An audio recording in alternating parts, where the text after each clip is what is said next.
கிறிஸ்துவுக்குள் மிகவும் பிரியமானவர்களே, இன்றைய வேத வசனம், பரலோகத்தின் தேவனாகிய கர்த்தர் பூமியின் ராஜ்யங்களை எல்லாம் எனக்கு தந்தருளி யூதாவில் உள்ள எருசலேமிலே தமக்கு ஆலயத்தை கட்டும்படி எனக்கு கட்டளையிட்டிருக்கிறார்.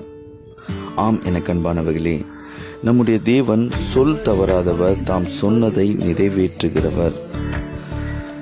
செருபாபேல் மற்றும் யோசுவாவின் தலைமையில் ஆலயத்தின் அஸ்திவாரம் போடப்பட்டிருந்தது. எதிர்ப்புகள் இருந்தபோதிலும் தீர்க்கதரிசிகள் ஆகாய் மற்றும் சகரியாவின் ஊக்கத்தோடு ஆலயம் கட்டி முடிக்கப்பட்டது. ஆம், எனக்கு அன்பானவர்களே, மக்கள் கர்த்தருடைய ஆலயத்தை கட்டி முடித்ததினால் சந்தோஷித்தார்கள். தேவனுடைய வேலையில் மகிழ்ச்சியும் வெற்றியும் உண்டு. ஆம், எனக்கு அன்பானவர்களே, இப்போதும் கூட ஆலயங்கள் மீண்டும் கட்டப்பட வேண்டிய காலமாய் இருக்கிறது. நீங்கள் பங்கு கொள்ளுங்கள். தேவனுடைய வேலையில் மகிழ்ச்சியும் வெற்றியும் உண்டு என்பதை மறந்துவிடாதீர்கள். கிறிஸ்து இயேசுவுக்கே மகிமை உண்டாவதாக. ஆமேன், ஆமேன்.